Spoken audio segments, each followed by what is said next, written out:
चलिए आज हम कॉम्प्लेक्स सेंटेंस के बारे में देखते हैं। इसके पहले हमने सिंपल और कंपाउंड सेंटेंस को देखा। अब हम कॉम्प्लेक्स सेंटेंस के बारे में अध्ययन करेंगे।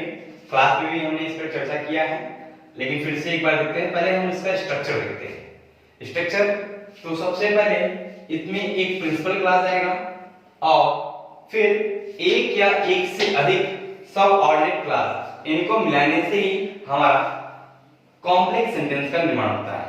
ध्यान रखिएगा, प्रिंसिपल क्लास यानी इंडिपेंडेंट सेंटेंस, जो स्वतंत्र हो और प्रधान वाक्य प्रधान यानी वाक्य में उसकी भूमिका अधिक। और दूसरा हमारा सब ऑर्डिनेट क्लास, ये क्या होता है हमारा कि डिपेंडेंट होता है, आश्रित होता है, इसलिए हम इसे आश्रित उपवाक्य के नाम से जानते हैं। इसकी हिंदी क्या होती है?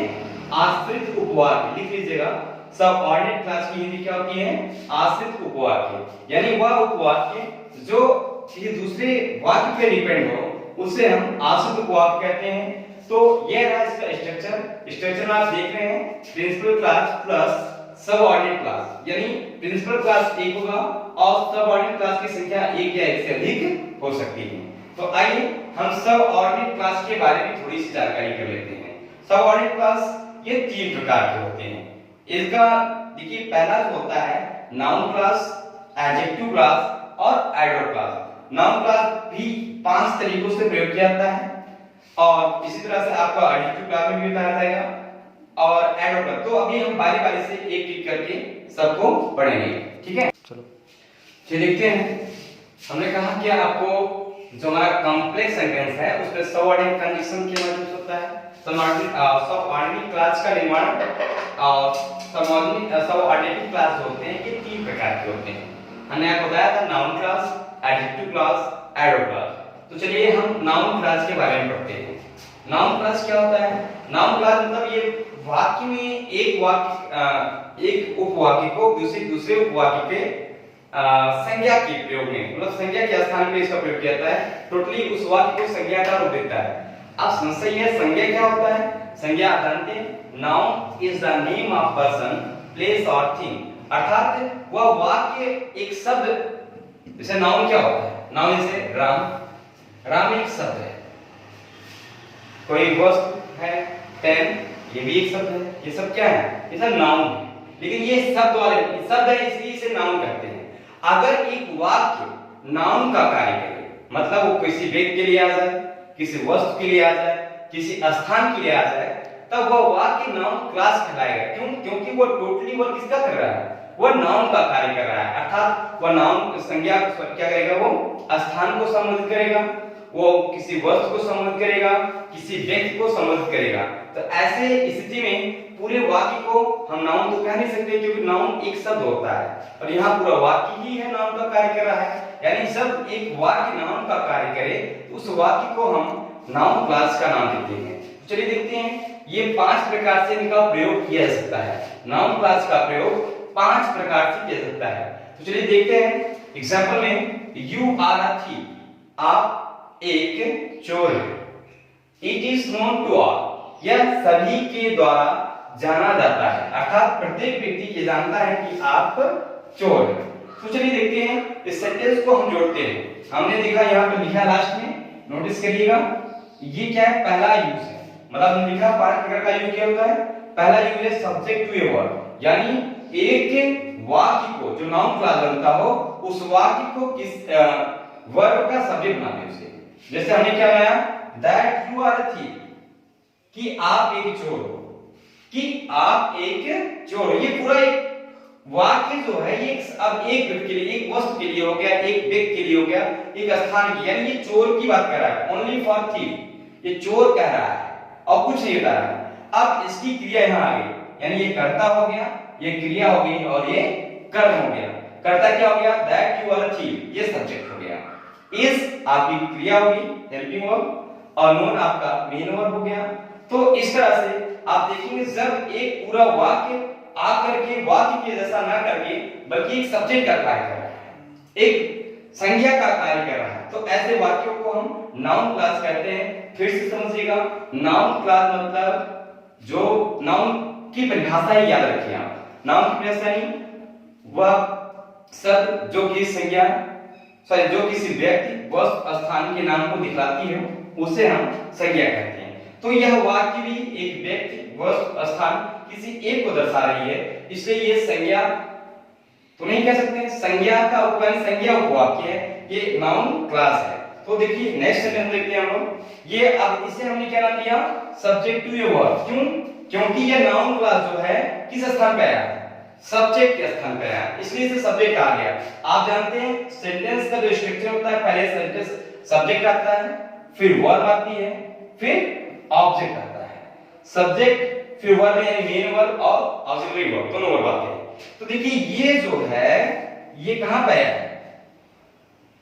ये सब्जेक्ट वाला है, सब्जेक्ट स्थान पे आया, इसलिए ये सब्जेक्ट हो गया।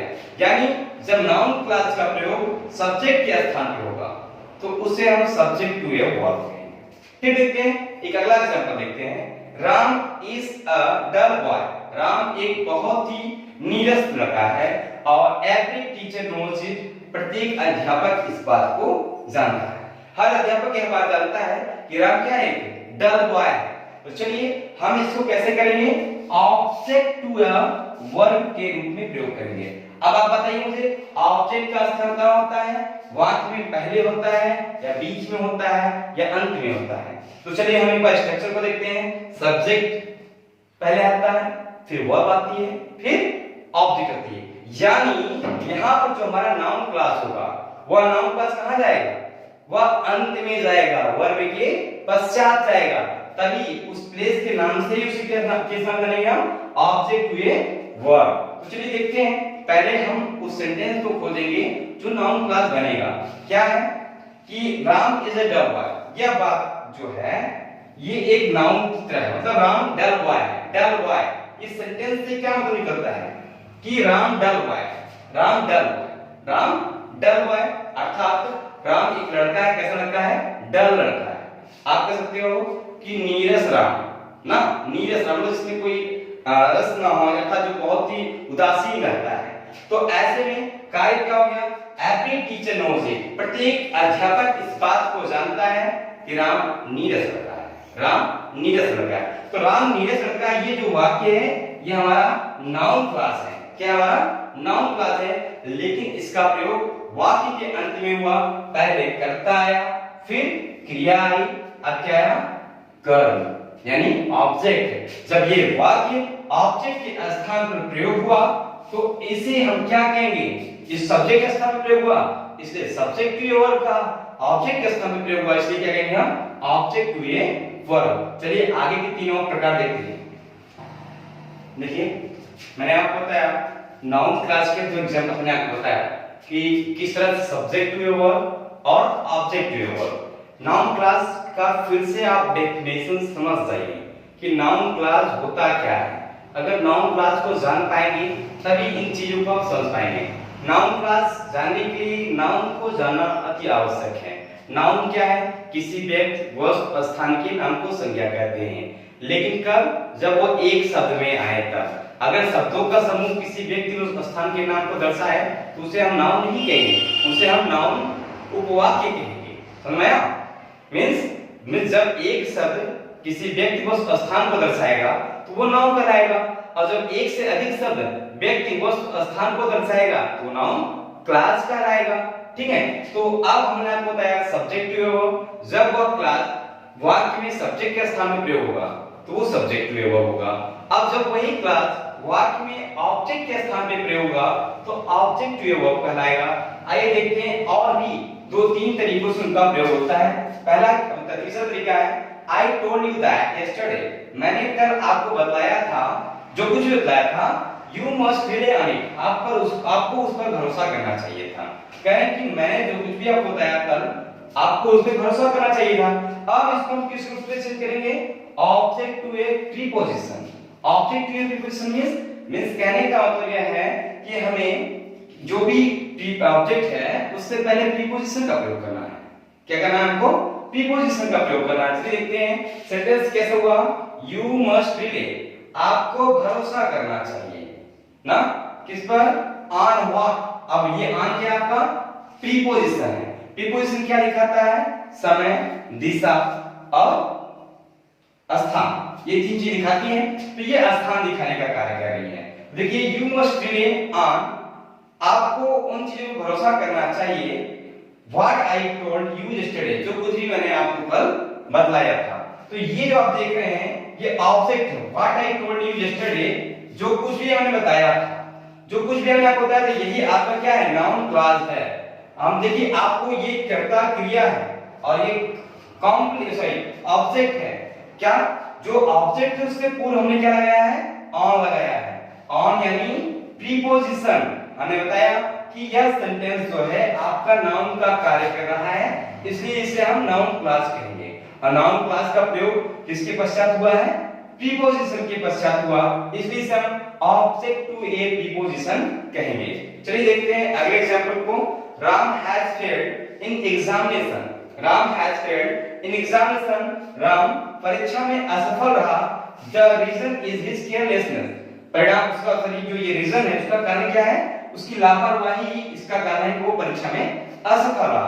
अब इसको कैसे प्रूव करेंगे हम, इसको हमको दिखाना है complement to a verb, complement to a verb, यानी इसको क्या करना है, हमें किसी वर्ब के कॉम्प्लीमेंट के स्थान पे लेके जाना होगा। सबसे पहले हम नाउन क्लॉज को तलाशेंगे, क्योंकि नाउन क्लॉज को ही उठा के कभी सब्जेक्ट पे स्थान पे रखना है, कभी ऑब्जेक्ट के स्थान पे रखना है, कभी प्रीपोजिशन के बाद रखना है, तो कभी कॉम्प्लीमेंट के स्थान पे रखना है। जिस जगह पे वो जाएगा उसी का नाम वो ले लेता है। अब हम कॉम्प्लीमेंट के स्थान पे लेके आएंगे, the reason Ram failure, Ram की असफलता का कारण इन द एग्जामिनेशन, परिणाम देखिए राम की परीक्षा में असफलता का कारण उसका क्या है, is that he is careless, that अभी जो आया है दैट यानी ये कंडीशन है, यही से आपका क्या है, नाउन क्लॉज है।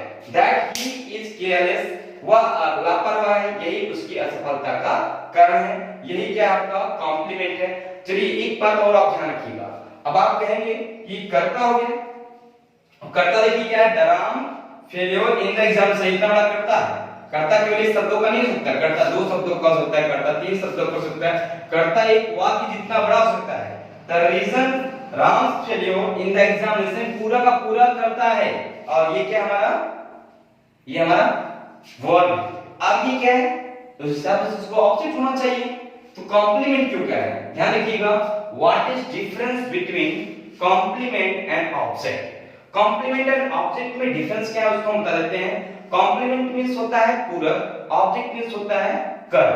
कर्म में क्या होता है, कर्ता के द्वारा किए गए कार्य का परिणाम, कर्ता के द्वारा किए गए कार्य का परिणाम जिस शब्द पर दिखाई पड़ता है उसे हम कर्म कहते हैं। परंतु वह तभी होगा जब कोई क्रिया होगी, जब वाक्य में कोई क्रिया होगी तभी कर्म का निर्माण होता है। इसमें देखिए इज के बाद कोई क्रिया नहीं आई है, यानी यहाँ कोई कार्य नहीं हो रहा है। जब कार्य नहीं हो रहा है तो इसका मतलब है कि उसका प्रभाव किसी पे पड़ेगा नहीं।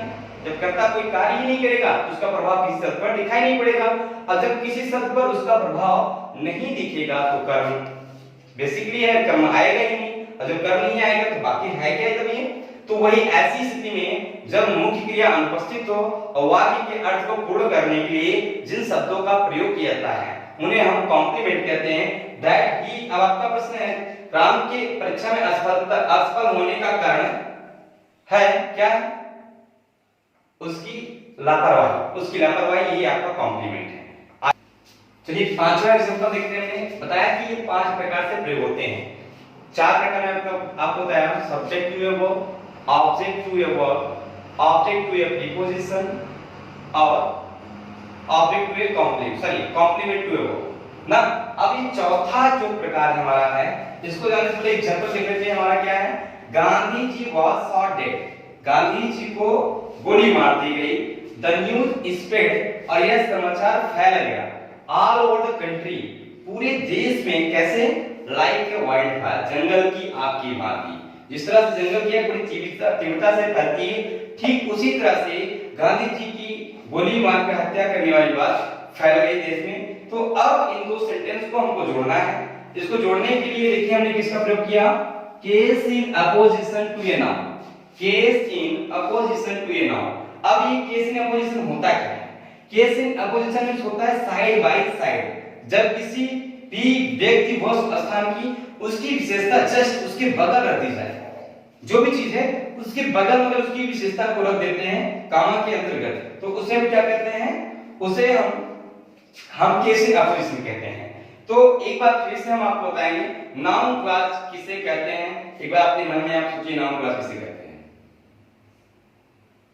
जी हाँ, नाउन क्लास जो कार्य नाउन करता है सेम वही कार्य नाउन क्लास करता है। और नाउन की डेफिनेशन क्या हो गया, वह शब्द जो कि संज्ञा जो किसी वस्तु व्यक्ति स्थान का नाम बताए उसे हम संज्ञा कहते हैं। और ठीक उसी तरह से वह वाक्य जो किसी व्यक्ति वस्तु, ध्यान रखिए, वह वाक्य जो किसी व्यक्ति उस स्थान के लिए प्रयोग में है उसे हम नाउन क्लास कहेंगे। डेफिनेशन नोट कर लीजिएगा, वह वाक्य जो किसी व्यक्ति वस्तु स्थान के स्थान पर प्रयोग है, सॉरी के लिए प्रयोग में है, किसी व्यक्ति उस स्थान के लिए जिस वाक्य का प्रयोग किया जाता है उसे हम नाउन क्लास कहते हैं। आइए सेंटेंस को जोड़ते हैं केस इन अपोजिशन के माध्यम से। द न्यूज, समाचार, कौन सा समाचार, गांधी जी की गोली मारने की समाचार। देखिए उसके जस्ट बगल का कामा के अंदर ये कामा के अंदर यही होता है साइड बाय साइड, किसी बात उसके जस्ट बगल रख देना। तो Gandhi ji was that, Gandhi ji was shot dead, Gandhi ji को गोली मार दी गई, यह समाचार पूरे भारत में पूरे देश में तेजी से फैल गया। तो ये देखेंगे ये हमारा केस इन अपोजिशन हो गया। इस तरह से नाउन क्लास का चैप्टर समाप्त हुआ। अब हम अगले वीडियो में एडजेक्टिव और एडवर्ब क्लास के बारे में पढ़ेंगे। धन्यवाद।